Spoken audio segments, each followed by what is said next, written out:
The Fearless Podcast, in a time of deceit, telling the truth, is a revolutionary act.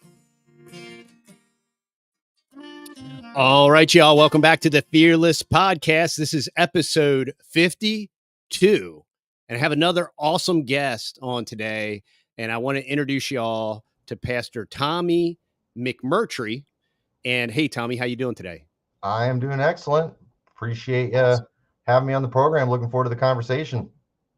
I appreciate you taking the time, and I want to kind of set this up just a little bit. So we did a podcast a while back about the red heifer, and the title was "The Red Heifer Could Be a Problem." And I got all this like backlash because of the title, and because my premise was, if it ever happens, like if they try to sacrifice this thing, it's going to literally create like real time World War III nuclear action.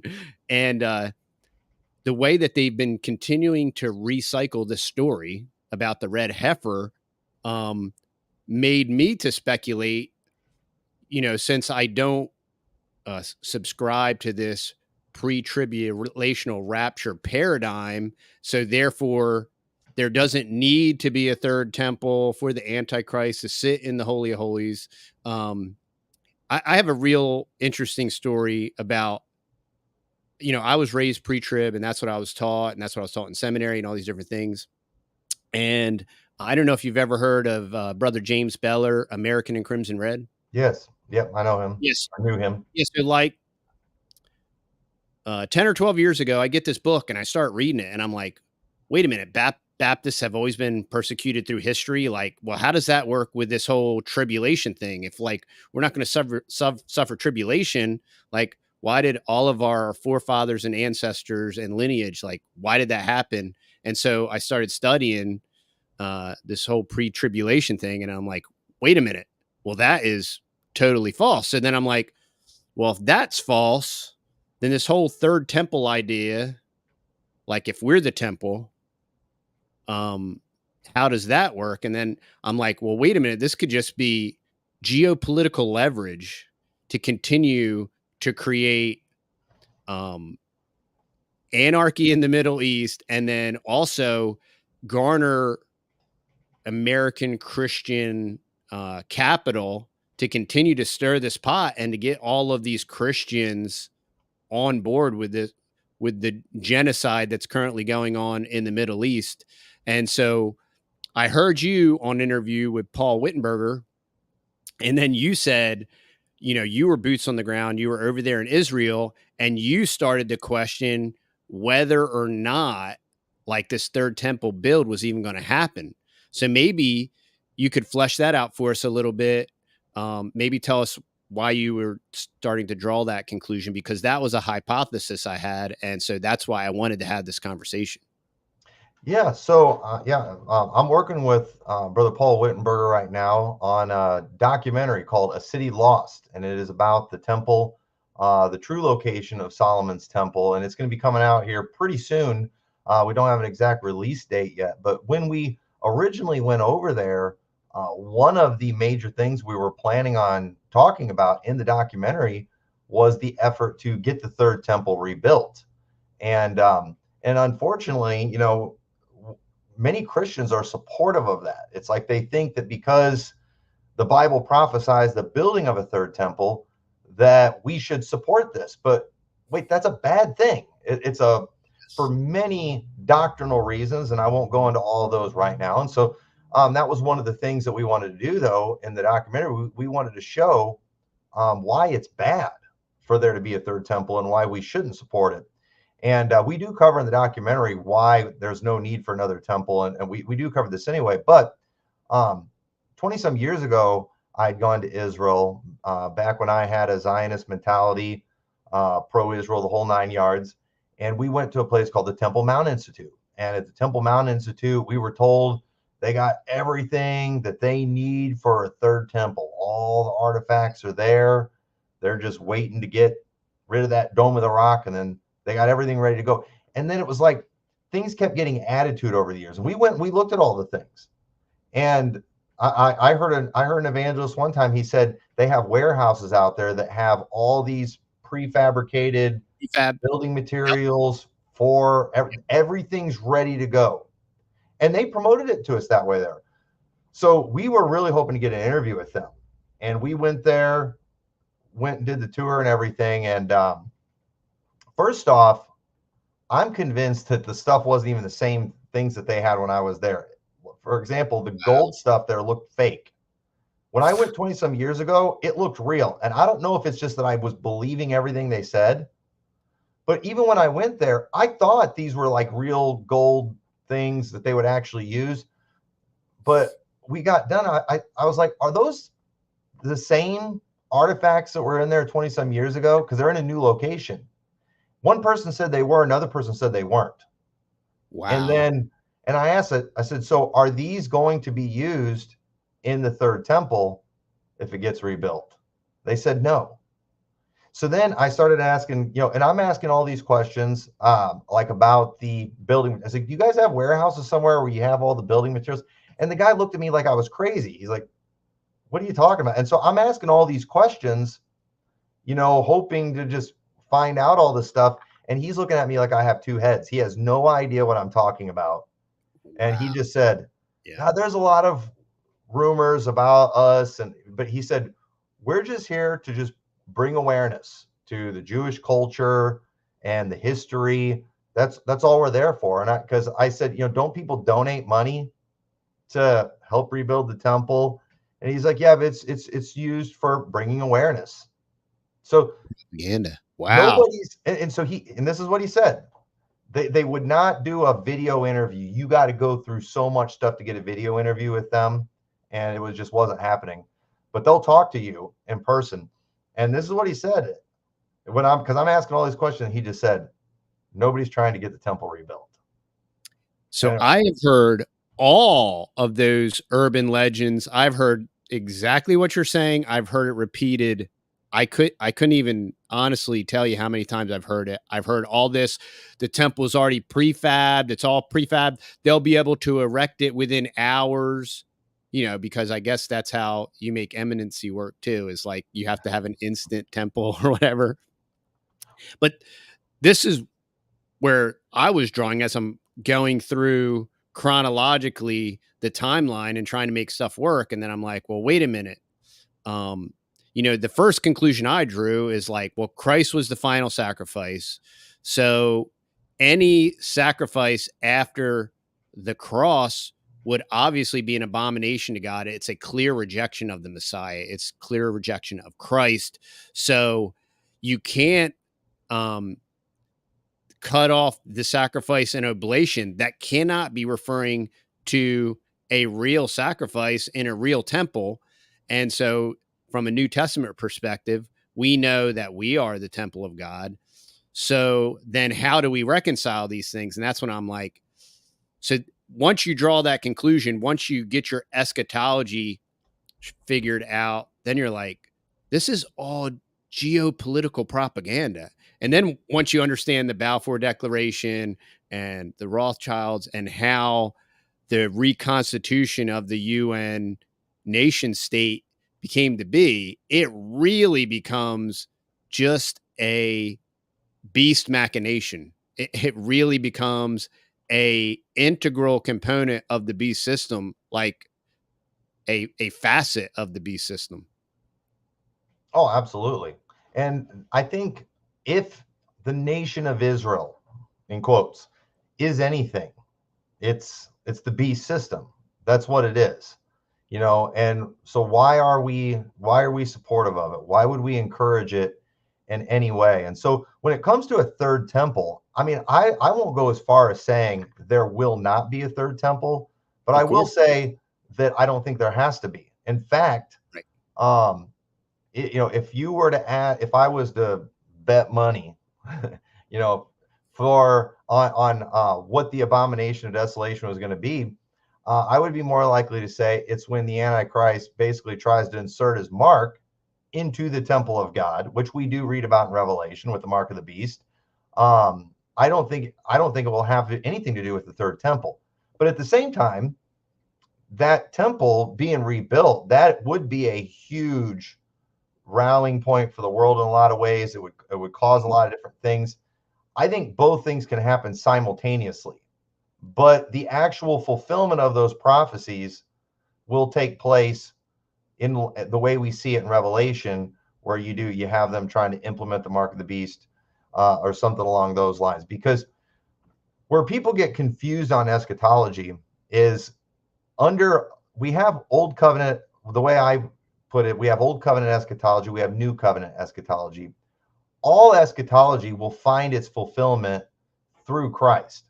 Old Yeah. covenant eschatology was directed at Israel and was intended for the nation of Israel. Hmm. But because of their sin, because of their breaking of the covenant, because of all their failures, those things did not come to pass through a physical nation. Those things, though, will still be fulfilled, but they will be fulfilled under the new and better covenant, which will have, so that it's going to look a little bit different than the way we see it. Those things will still have fulfillment.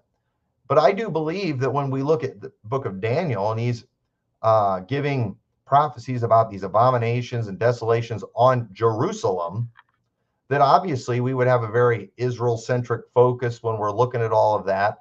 And when we read about the abomination of desolation, well, it sure does look like he's going into the temple, and that. But again, in 70 AD, when Jerusalem gets taken over, we don't see any deliverance during that time. We don't see any of the good things, because again, they failed under the old covenant. The good end of the prophecies did not come to pass because these people were too sinful. They had no faith. And so we are still looking for fulfillment of the positive aspect of those things, but it's going to be through Jesus Christ. It's going to be through a spiritual nation.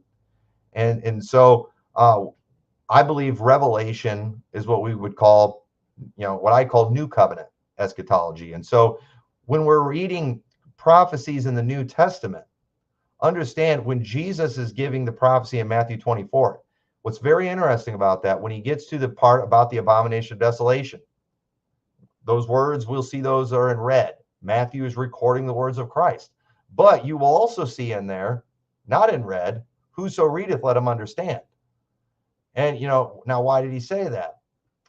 I don't know for sure, but I could speculate that maybe we as a reader, we're supposed to understand that while Jesus is quoting this prophecy, referencing Daniel's prophecy, we know not to look for fulfillment of these things through a temple and in Jerusalem and things like that, because the Olivet Discourse too has the possibility of a negative outcome. And it's the same thing when Paul in 2 Thessalonians 2, he's literally using language from Daniel. And he's referencing teaching that he gave them, but he does not tell us what all that was. He doesn't go into all the details of it. And so I'm not saying those prophecies are not going to be fulfilled. I believe they are going to be fulfilled, but I believe under the new and better covenant. And so it's going to look it could look different. And you're making a great point. And the more I interact with people, especially on social media, and the more I consider these different points and ideas, I'm drawing another conclusion. This whole Hebrew roots movement and whole Bible followers and all this stuff, the same, very similar to Catholicism. What the problem with Catholicism is they have priests. Oh, well, there was priests in the Old Testament. So, our priests are just a New Testament version of the Old Testament, right? So they repackage this paganism and they have these priests, even though the new covenant, the New Testament tells us that we are believer priests and our high priest is Christ. We don't need a man, right? And it's the same thing with this Judeo-Christian stuff. Because of the Catholic Church, everybody thinks Jesus looks like Caesar Borgia, some white guy, right? And they think that Jews are white. And according to this modern day mythology, all Jews are white. So, well, Jesus was white. All the Jews are white now somehow. And, we're Judeo Christian. So you get from this same pre-trib, like dissecting, like, well, there's the Jews and then there's the Christians and we're Judeo-Christian. It creates so much confusion. We have all these people, they'll say, I'm saved by grace through faith, but Jesus said to obey his commandments. And there wasn't a New Testament when Jesus was teaching. So what was he teaching? He was teaching the Old Testament. You know, they ignore the mystery of godliness. They ignore the mystery of iniquity. They ignore all of the fulfillment of Israel and who Israel really was and all the things that Christ did to fulfill all of those things. And it really has a lot to do with this conflation of who Israel is, who the Jews are. And, you know, I try to explain to people, I'm like, there's a reason why Chronicles gives you this genealogy. There's a reason why the gospel gives you the genealogy of Christ, right? That is the seed. The fulfillment was in that seed, not seeds plural, that seed, that genealogy. And then God's like, and just in case you didn't get it, I'm renting the veil from top to bottom, and I am going to incinerate the genealogy. So whether if you want to try to do that or not, I just disintegrated all the genealogy so you can't do it. Mm-hmm. And I preserved the genealogy in my seed, Christ. He fulfilled all the fulfillments. He did it all. It was finished and it's done. And so I'm going to eradicate, like, you know, and that's what Christ said, like this whole thing is going to be torn down, you know, and he spoke of his body, and they didn't get either sides of the memo. They didn't understand that the judgment was coming, and they didn't understand who Christ was and what he was fulfilling. And we have that same thing today. Oh, we're going to reach the Jews in Sheepshead Bay, New York. So we're going to have like a Seder, and, you know, we're going to have a Christian Seder because we have to reach these people. And I'm like, man, that lamb you're eating is Christ. Like it's almost tantamount to like the idea of the cookie God, the sacrament, you know, like body of Christ. I'm like, it's relatively speaking, it's the same thing. And it's from confusion. It's from pure confusion. Yes. Well, unfortunately, thanks to dispensationalism, people have lost any ability to what it truly means to rightly divide. And, you know, and bless their hearts, there's a lot of honest dispensationalists out there who love the Lord and consider themselves dispensational, and they are honestly attempting to just, you know, show the differences between the Old Testament, New Testament. There's an honest effort there by many of them, but what they all have in common, where they're all wrong, is they're all trying to prove a pre-trib rapture, and that's just an error. It's a big error. But also, too, they associate modern day Judaism with the Israel of the Old Testament. And it's because they don't not only do they not understand what Israel is, they don't even understand what Israel was. They don't understand the covenants. You know, unfortunately, where you can hear a lot of truth about the covenants and how they work is from Calvinists. And you're not Calvinist, are you? No, I'm not an anti-Calvinist, but Okay. I'm not a All right. Calvinist. I like to pick on Calvinists, so I didn't want to be too mean on your program or anything, but No problem. but no, but you know, they get some stuff right. And you know, so the thing is, they get a lot of things right when it comes to that. And I'm telling you that understanding how the covenants work is really important. And the dispensationalists, they just don't get it. And what I'm seeing happening is more and more people are learning the truth about these things. I think a lot of Baptists are digging in even deeper and going farther into this dispensational nonsense, and it's getting really bad. And I think the you're right. fact that we are seeing the things that we are seeing today, and that Christians are supportive of it, just shows that, you know, this is no small thing. I mean, the fact that Christians support the rebuilding of a temple, it shows they do not understand why the temple was there in the first place, which and it shows too they don't understand what it means to rebuild the temple. Okay, nobody in the dispensation world wants to talk about 70 AD and what happened during that time. But understand that was fulfillment of major prophecies, including the Olivet Discourse, where they are getting the negative end of things. Mhm.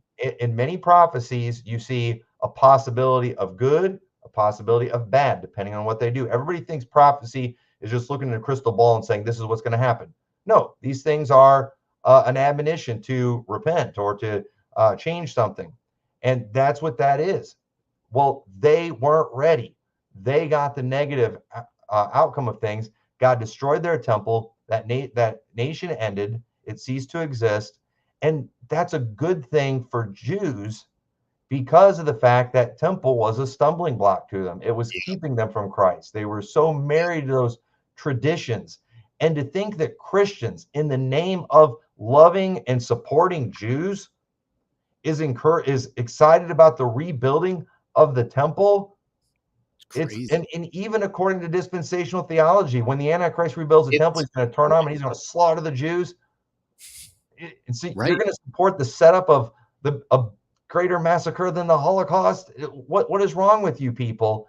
Yeah. No, the temple itself will be an abomination, and Yeah. it will not be the temple of God. It'll be called the temple of God, Right. but it will not. It is one of the most blasphemous things. It is a rejection of the body and the blood of Christ. It's rebuilding what God had torn down, what God destroyed. Daniel 9, it's God bringing that judgment. And I just, it blows my mind that Baptists, especially, are supportive of that. They need to wake up. Yeah, and conveniently, it allows this power shift and power grab for the UN nation state to grab more, take more, kill more people, kill their neighbor, you know, whatever happened to love thy neighbor and all this stuff. And I'm not some pacifist hippie. Like, I will defend myself and my family, but I'm not going to send my kids to die in the sand. So Bibi Netanyahu and the rest of the Kabbalists get anything. I mean, this is what's really weird is you have these Christian, it's very Americana construct, a lot, almost exclusively, which is what makes this focus on Israel even weirder, is because all the focus and attention is there. All their prophetic stuff exclusively applies to kind of America because Christians globally have been suffering tribulation and persecution for a very long period of time. And we have been in this like kind of Christian bubble and not experiencing any of that. But yet they still come up with this like Willy Wonka golden ticket, like, don't sweat it. You know, everything's going to be great. We're going to get yanked out of here right before anything bad happens. And it's, well, it's completely wrong and false. But then it feeds this geopolitical war beast machine, right? And well, we got all the support and we got to support Israel and we got to fund Israel. And then we're sending them tens and hundreds of billions of dollars to kill people that are actually brown, which is kind of hilarious too, because Jesus was brown. And, you know, what if, and, you know, I've speculated this when you start studying the genealogies, and there are Israeli professors that have done genetic work, right? And they claim, these Israeli professors claim that the Palestinians genetically are more Jewish than the citizens of Israel. So if this climax is going to happen there, right? I believe that the millennial kingdom is New Jerusalem. I think that everything, and I think you believe the same thing. Like uh, when Christ comes back and establishes the millennial kingdom, it's New Jerusalem. And the New Testament tells us that, what, in Hebrews, right? Like there's Agar, and this is an allegory, but you know, Abraham looked for a city. Like the New Testament explains this. Like, hey, Abraham didn't find what he was looking for. He was looking for New Jerusalem. And just like you were saying, the fulfillment of those Old Testament prophecies, they will be fulfilled by Christ, the seed, and New Jerusalem, which is above, and it's going to come down and it's going to fulfill all of the stuff is going to be fulfilled with Christ and New Jerusalem. Right. Well, I've got a book right here. It's the works of King James. It's all writings that he did, and he wrote a paraphrase in here of Revelation chapter 11. And it's interesting because I won't read it. It's difficult to read just with that Gothic font, but he was of the persuasion in Revelation 11, when you have him trodden down the city for 42 months, he didn't make that about literal Jerusalem. He basically made that the false Catholic Church, as he put it, going after the true Christian church, that he saw it as just persecution of the people of God. And it just showed too, back then, before dispensationalism, they understood who they were, and as Christians. And you talked about the genealogies and stuff. Something I keep throwing out to people now. I'm not getting any answers from the dispensationalists. And that is, when you look at the Israel of today, how do you biblically connect them to the Israel of the Bible? Mm-hmm. Because that's a very interesting study if you do that, because you know what? This is all they have, and it's not the connection, it's genetics.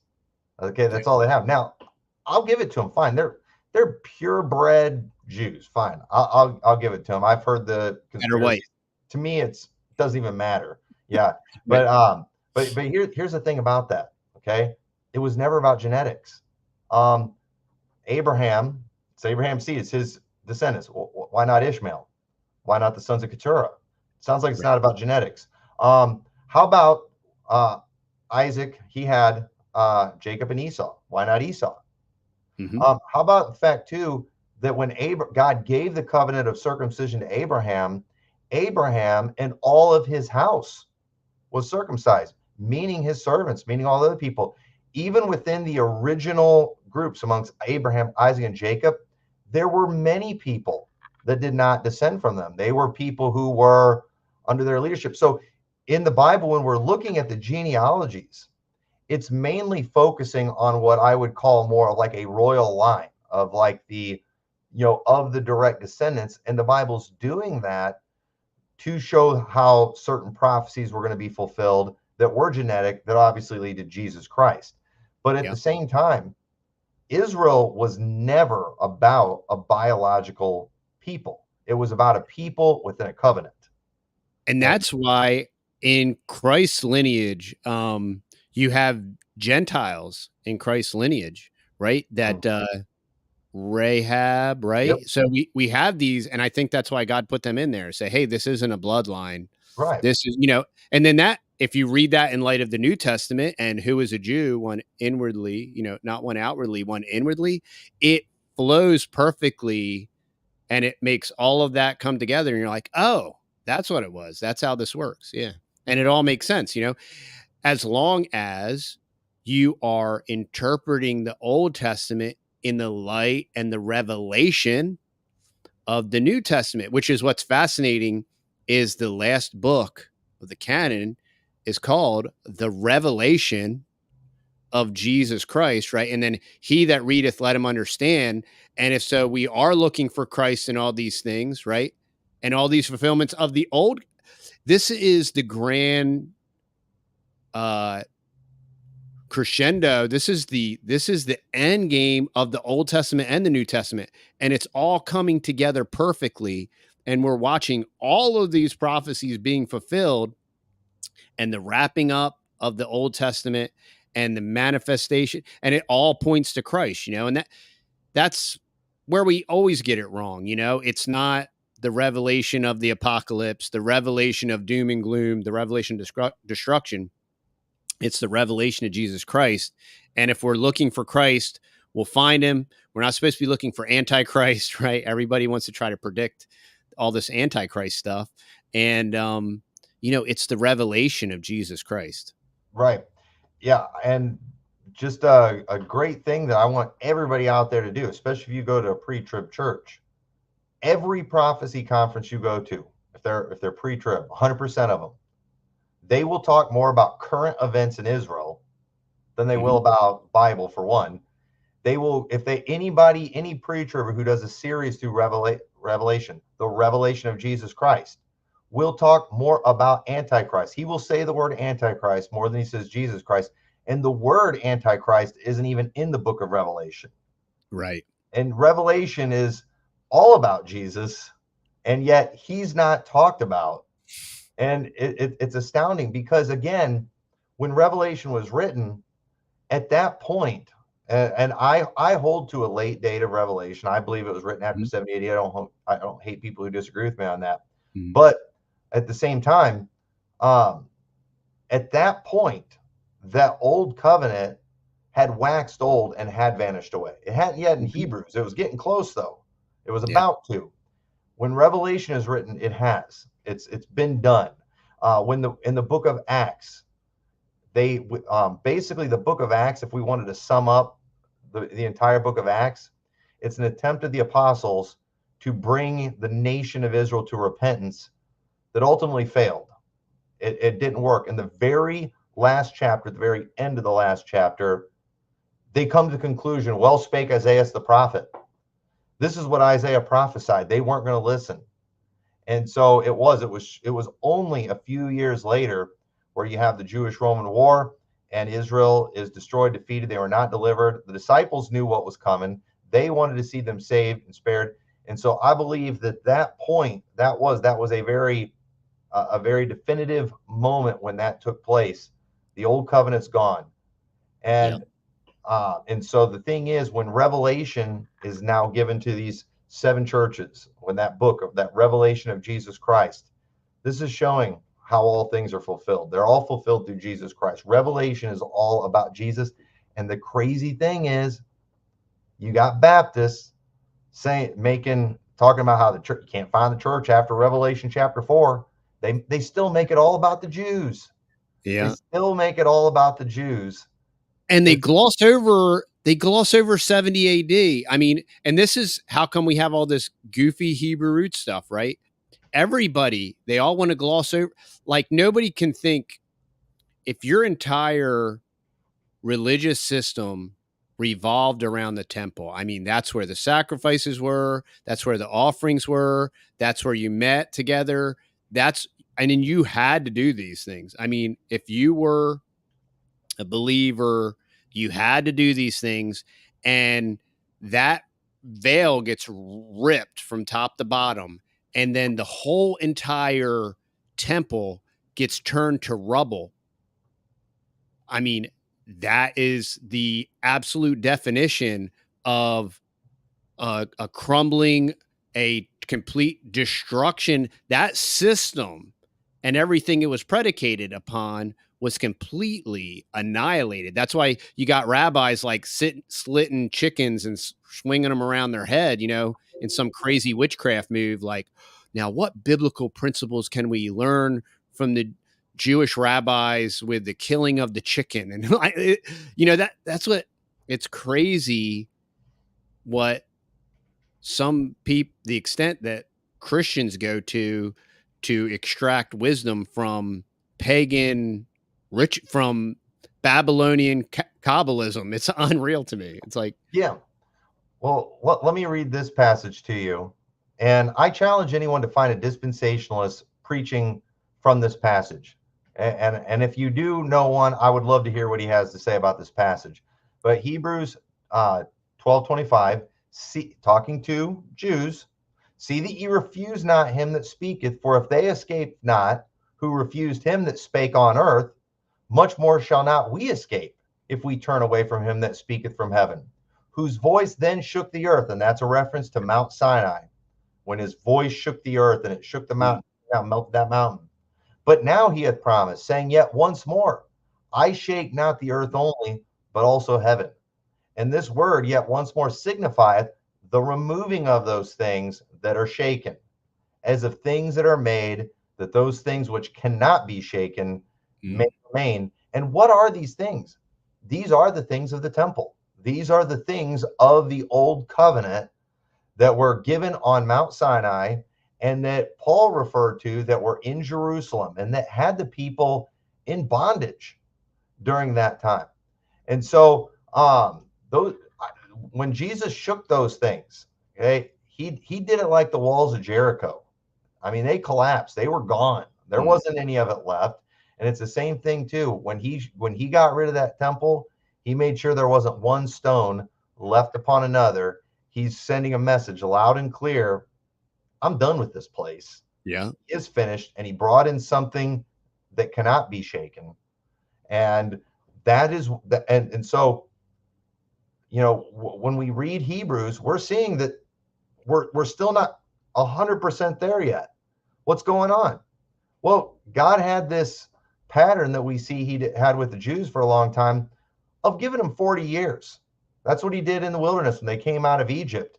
And in the beginning of Hebrews, they are warned not to make the same mistake that their fathers made, who died in the wilderness. And God did. God gave that final generation 40 years to get on board with the new covenant.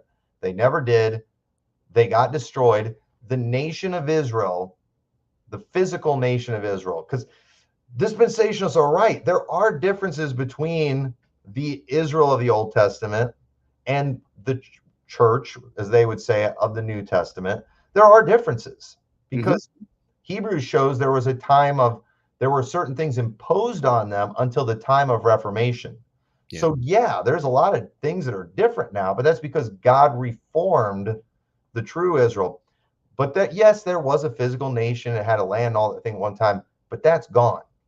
And that's why the New Testament tells us that the law is our schoolmaster to bring us to Christ, because Christ completely fulfilled all that. You're not going to keep that and make God happy by keeping that, all this Hebrew roots nonsense. It's really tongue and hand in glove with a lot of this stuff, where people want to drag the Old Testament forward and create this talking points and dialogue that Jesus was a Jew. And so, he clearly taught the Old Testament. So that's why we have to keep the Old Testament. And that just ignores 98% of the New Testament. And it also ignores the fact that there is no temple, there's no Holy of Holies, there's no altar, there's no priest class to bring anything on your behalf to God. And they'll say, oh, well, yeah, Christ fulfilled that. He just didn't fulfill all the 618 other things that we have to do. It's incredible. yeah, well, there's an honest conversation that we can have. All of us agree that all prophecy is going to be fulfilled. The question is, how is it going to be fulfilled? We're talking about, when we talk about the abomination of desolation, we can talk about how we think that will play out. I think it will more than likely be played out through the mark of the beast system. But again, there could be something with the temple. I think we can be open to different possibilities. But again, back to the possible rebuilding of the temple too, I don't think people realize how small of a minority there are of Jews who even want the temple to get, or I guess I should say, are trying to get the temple rebuilt. There's a few goofball online activist types out there who talk about the rebuilding of the temple and or want to see the Dome of the Rock. Brother Paul, he might have interviewed one of these guys. I know he was trying to. He wasn't able to when I was with him. I don't know if he ever did it or not, but they actively want to see the temple rebuilt. But they're like a fringe couple that just has a social media presence. When I talk to them at the Temple Mount Institute, I'm asking them, like, who would even be in charge? There's no plans.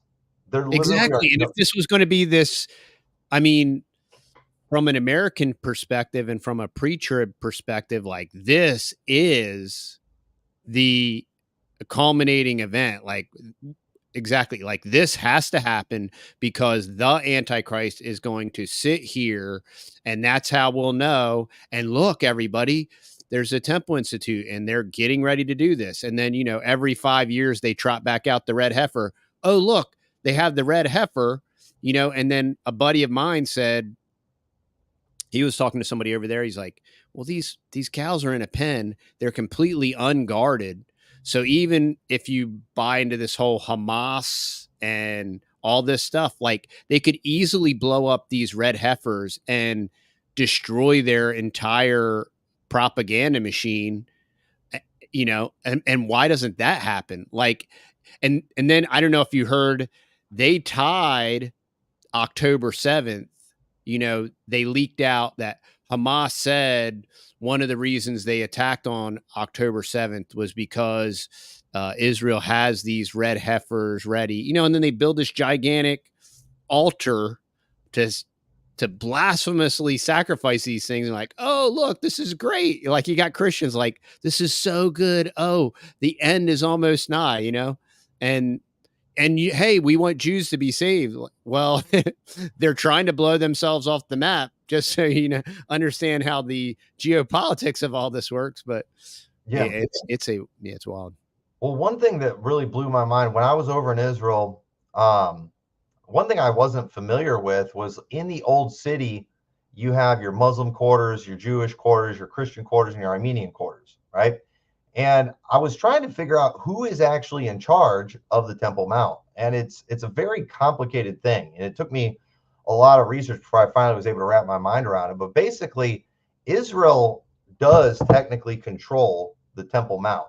However, to keep the peace in the world, they have the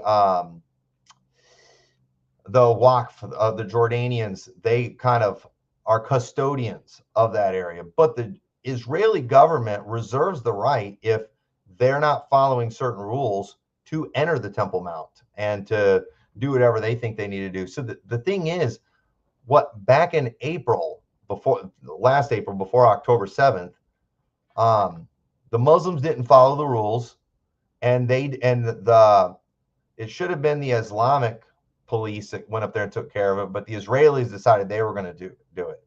And they went into the Al-Aqsa Mosque, which is an abomination to the Muslims, and beat the tar out of a bunch of them. And the October 7th attack was a response to what they did then. And so what happens in the Israeli government? They do things like that to provoke the Palestinians. And one of the things that I am expecting them to do at some point is, because on part of the rules in the Temple Mount that the Muslims have too, because the Muslims, they don't want to admit the Israelis have control of it, but it's one of those things, they're kind of having this standoff. But you're not allowed to pray on there if you're not Muslim. You're not allowed to wear religious symbols. They've got a dress code, and they have Muslims up there policing all that. But one of these days, what's going to happen, some rabbi is going to go out there, and he's going to sprinkle the ashes of a red heifer out there. And when he does, all hell's going to break loose in that area. And Christians will side. And think about it. The Christians will side with Jews doing these old covenant temple practices that are a rejection of what Jesus Christ has already done. They will support them on that. And when the Muslims react violently, and they will, then Christians will be like calling for their heads. Israel has a right to defend themselves. And, but it's literally the Israelis provoking. And so that's why they keep doing stuff. But again, if you think for 2 seconds that these people have any ability right now or any plans to rebuild the temple, I've got a video on my channel from several years ago that I did when they did an altar rededication, or an altar dedication, I should say, in Jerusalem. And you want to talk about a joke watching this cheap performance. They had a menorah out there. They had an altar of incense. It wasn't even the ones from the Temple Mount Institute. They were even cheaper and faker than the ones in the temple at the Temple Mount Institute. It was a joke, but all it was bringing awareness to Jewish things. There are elements of Jews out there that try to fulfill prophetic things. And so anytime there's a Jewish holiday or an anniversary or of something significant, they try to do some kind of thing with the hopes that it's a fulfillment of prophecy and it'll bring in the Messiah. But folks, nobody's going to usher in the Messiah by just doing wicked things like that. You had Greg Locke, who after October 7th was saying that they needed to clear off that, that Temple Mount area and blow up that Dome of the Rock so they can rebuild the third temple and usher in the coming of Christ. No, we're not going to dictate any of that stuff. Yeah. We're not gonna help that stuff. And it's like, you people better watch it, or the Lord might just let that happen, because You're it right. would cause World War III if that happened, It and would. we're all going to suffer greatly. And it might not even mean that the end is nigh as a result of that. So I don't understand this promotion of this type of thing. It's not Christian at all. And you made a really great point that that could happen, and that wouldn't even be a fulfillment of prophecy. It would be a geopolitical apparatus to propagandize some type of geopolitical move to either grab more land or get more funding or whatever. And that's what's so critical when looking at this topic. I mean, once you realize that a sacrifice after the death, burial, and resurrection of Christ is an absolute abomination to God, that in of itself basically foundationally crystallizes everything with a pre-trib notion and a temple and a sacrifice, and this sacrifice is supposedly going to be cut off. That can't be a reference to a physical sacrifice, because that is an abomination to God. And by no means should we think that that would ever be good, or should we encourage it, or like supposedly the rancher that developed this red heifer supposedly is a professing Christian. Like, what kind of professing Christian in their right mind, oh, let me help the Jews, whoever they are, the white people in the Middle East, let me help them get a spotless red heifer. So I mean, because when you blaspheme God, you want your blasphemous sacrifice to be absolutely perfect. And it's just like, wow. I mean, we want to perfectly blaspheme God. It's just like, and that's how convoluted the concept is because, yeah, it's all thanks to dispensationalism and chop, chop, chop, and put everything in a different box. And that's not even getting into the Ruckmanism of like seven gospels and the gospel of Paul and all this stuff, but you can see how you could really, once you get confused, you can really get confused. Confusion just begets more confusion. Oh, absolutely. Yeah, and I remember, it was in 2000s, 24 years ago, the first time I went to Israel as a 19-year-old boy that believes everything he hears, from other Baptists.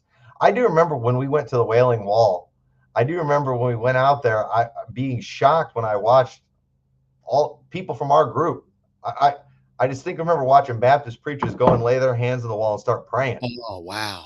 Wow. And I was like, now, they were just praying for the peace of Jerusalem. It's not a sin to pray for the peace of a Jerusalem or Chicago or Timbuktu. But, we don't need to go to a wall to do something like that. And, even that was off-putting to me. But then this last time, I go there with my blinders off too. And I'm watching all these evangelical Christians, especially too. There's a lot of like your biker type Americana type Christians. They're like the biggest ones. I saw some of them out there wearing these I Stand With Israel shirts. They got the Israeli flags on their clothes and stuff, and they're out there praying all over the wall. And there's a short documentary that I just watched. It's called Praying for Armageddon. And obviously this person's got the wrong mentality on a lot of stuff. But what's sad about this person who is not a Christian, it was very interesting to see from their perspective how Christians look who are literally praying for Armageddon, who are promoting a political agenda that will, what they believe will bring in Armageddon. And a lot of them were like these biker type Christians and stuff. And and it's true. But you know why they do that? Because they don't believe we'll be here for it. They believe we're going to get raptured out. Exactly. So it's So they like, think it's cool, like, oh, it'll be cool that these people blaspheme God with their sacrifice because I got the golden Willy Wonka ticket. I'm not even going to be here. So like that'll be cool when the nukes fall on them, you know. And right, you make another really great point about praying at the Wailing Wall and every U.S. president doing it, you know, and even America's Messiah, Donald Trump, you know, that there was an inordinate amount in 2017. There was a ton of reporting that that guy converted to not only converted to Judaism, but it was at that Luba what is he? That one rabbi that says he's the Messiah. Uh, and I mean, talk about blasphemous. I mean, for one thing, there's this Jewish rabbi, whatever that means, and he's claiming to be the Messiah. And then Trump converts to Judaism, whatever that means, at this I forget the name. I forget that name, but how and just how much he's playing the Christians, you know, as this political messiah and how all of that works with, you know, he gets the crown of David, he gets this big silver Jewish crown thing, and it's all of this uh, geopolitical wrangling that is based nowhere in scripture. It's based nowhere in reality. It is exclusively propaganda.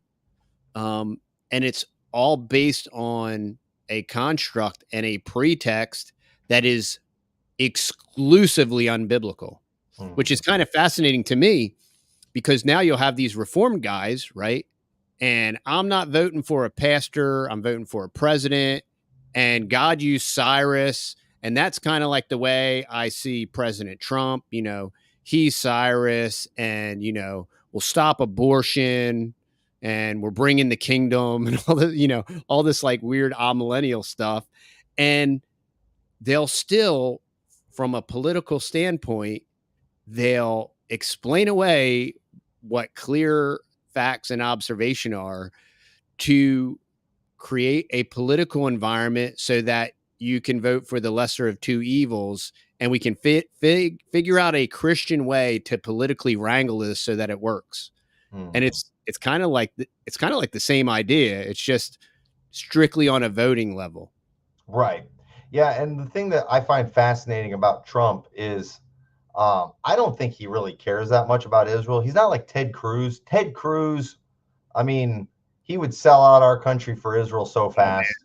Um, and he does. He truly adores the nation, and it's his theology that pushes him to that. Trump talks a good game because he needs the evangelical vote. Yeah. And that, I can't tell you how much that bothers me, that Trump is literally, going along with something he doesn't even really believe in. Because I think he's got pretty good foreign policy for the most, in a lot of ways, for the most part. He's not like the Bushes and people like that. Hmm. But at the same time, because he's pandering to Christians Hmm. and into talking a big game on something that will be bad foreign policy. And you know, I don't know what'll happen with what's going on in Israel now if he becomes president, but I'm so sick of giving them money.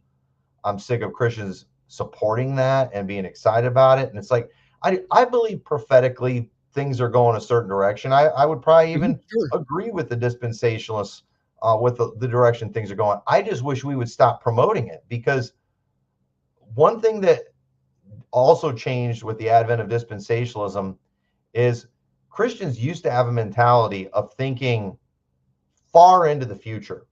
We don't do that anymore. We're not trying to build a better world anymore. We're just trying to survive till the rapture at this point. And we don't want to have this Hezekiah mentality where, hey, it's as long as there's peace and good in my days, I'm happy. No, we need to be trying to build a better world. It could be hundreds of years before Jesus You're comes right. back. Let's You're right. not just let this nation go to hell. Let's not Yeah. just, watch the world burn and encourage it. Let's be Christians. Let's be peacemakers. You know, so Like you all mentioned the before, love you your neighbor. What about hear love your young enemy? couples. Yeah, you'll hear young couples like, "Oh, I couldn't have children. I'm not gonna bring children into this mess." And like you Mhm. I mean, be fruitful and multiply. I mean, that's one of the, the chief aim of man is to honor and glorify God.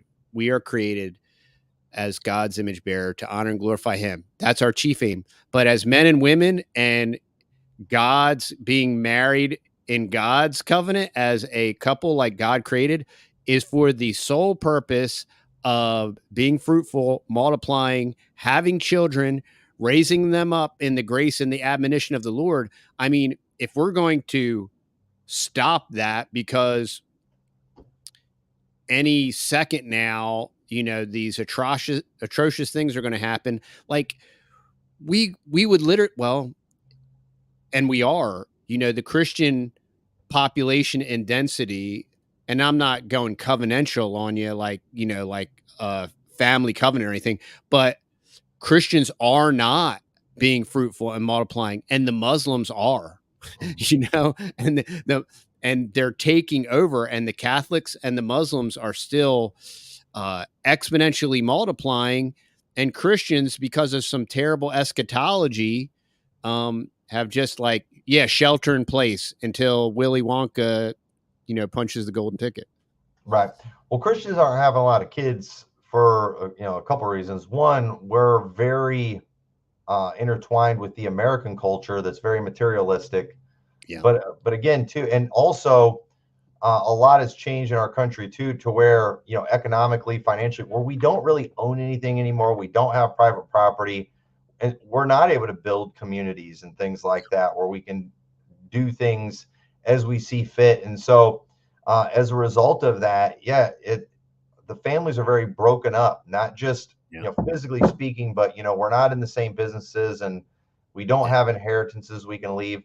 And but all of that goes back to a mentality where we're not thinking about future generations. And so, Yeah. I mean, I'm thankful that my dad, he was got involved in ministry in the late 70s when everybody was pushing this pre-trib stuff. The rapture was about to come. It was going to come in 1988.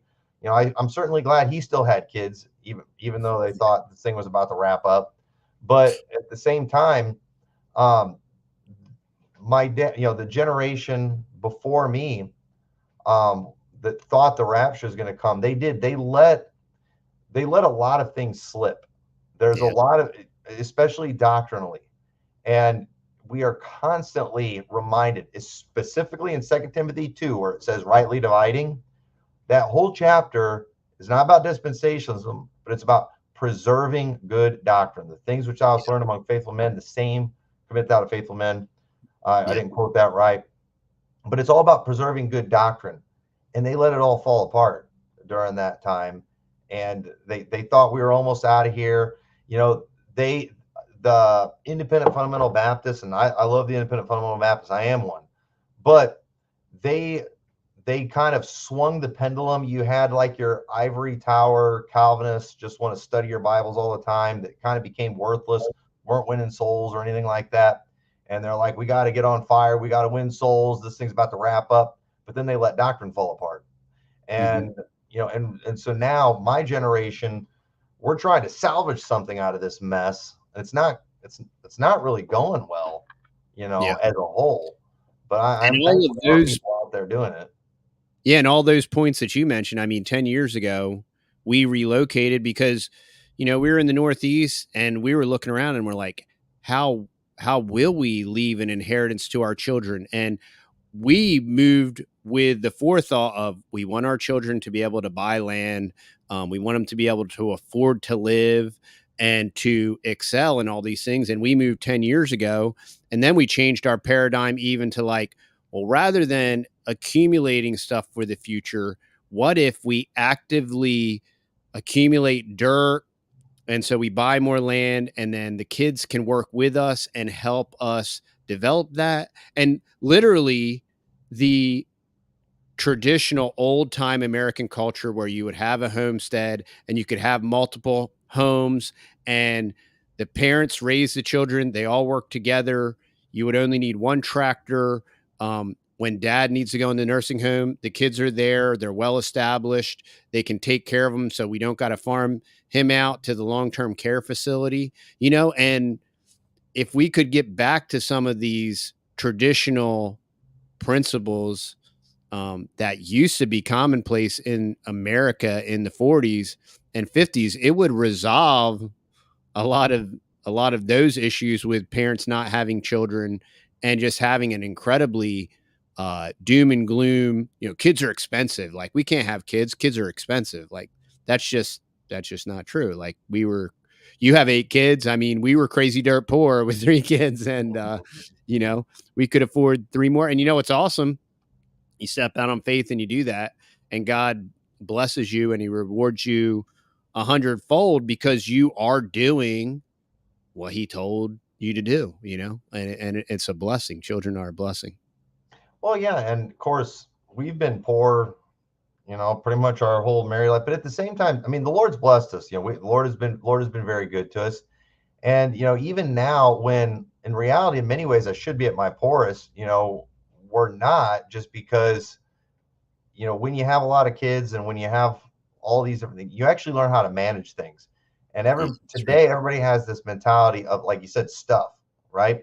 Well, the thing is, there's an unlimited amount of things you can just blow money on. Hmm. There really is, and so people who have that just selfish mentality too, and don't want to have the kids or anything, they're not accumulating. They're spending, and that's what our government wants. They want the husband, and you just have to do the math on these things. I don't want to go all nerd and take time, on on this right now, but our government. I remember Bush, or George W. Bush, encouraging people getting second jobs, talking about the wives working. That benefits the government so much. And it sounds like, if you're thinking only income, of course it helps to have your wife work. But if you're thinking outgo as Right. well, it's not. It is. Nope. You're not going to be better off. And in most cases, Yeah. it's mathematically not going to benefit you. The system is rigged against us. You got to figure out the system, and you can beat it. And what's interesting, it works best if you do things biblical way. Yeah, that's right. I was a financial planner for 11 years, and we would always do a financial analysis, and almost always it was dual income. And we would show the wife, like, well, once you take in the second car, the insurance, the daycare, the aftercare, and all these other things, your job is costing you money every month. And so if you would quit your job and be a keeper at home and do the things that the Lord created you to do, um, you would actually have more discretionary income. Yeah. Well, yeah, and said in there, there's just so much value to the mom being at home, raising your own kids, the homeschooling, um, the things that you've got to undo and fix. Yep. If you have them in that system, Mm. there's no benefits. There really is. There's no benefit whatsoever. Yeah, and even the notion that you think you might be able to fix half of that stuff is a stretch, which Hmm. is once again why we're losing the culture. It's not a culture war. You're not going to be able to win that culture. I mean, we really have to be anti-culture in a biblical sense. If they hated me, they're going to hate you. So, we want to pray for that we live in peace with all men. But the reality is if we're living a biblical life, if we're proclaiming the gospel, they didn't like it when Christ and the apostles proclaimed the gospel, and all of them got martyred except for John. So that's interesting too. And once again, that just crushes this pre-tribulation, like Christians aren't going to suffer tribulation, even though Christ and the very first church he established, they all were martyred.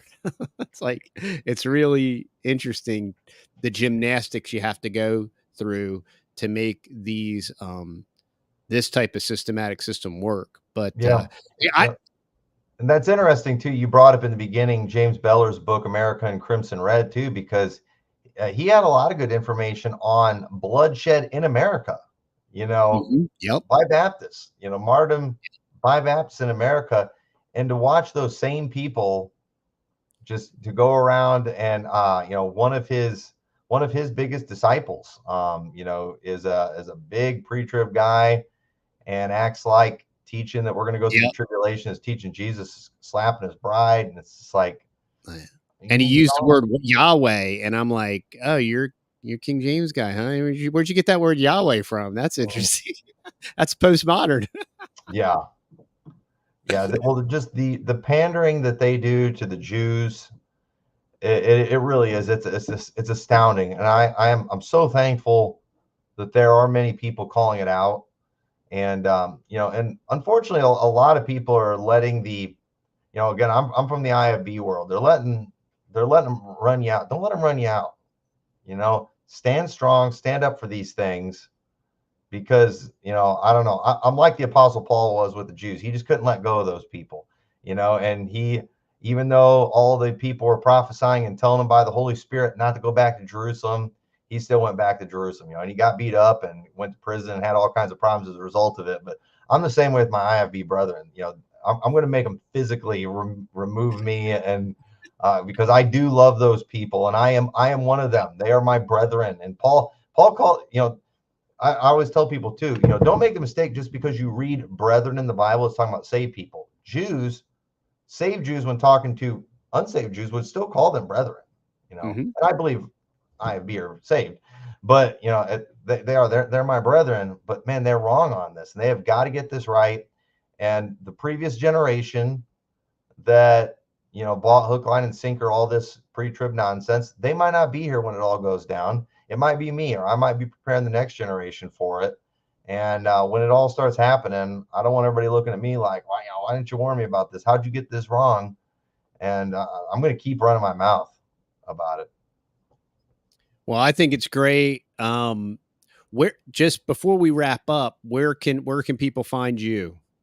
Yeah, so our church is in Rock Falls, Illinois. We're about 2 hours west of Chicago, not super far from the Iowa border. And you can find us online, givemelibertybaptist.com, youtube.com/givemelibertybaptist. Look up Liberty Baptist Rock Falls.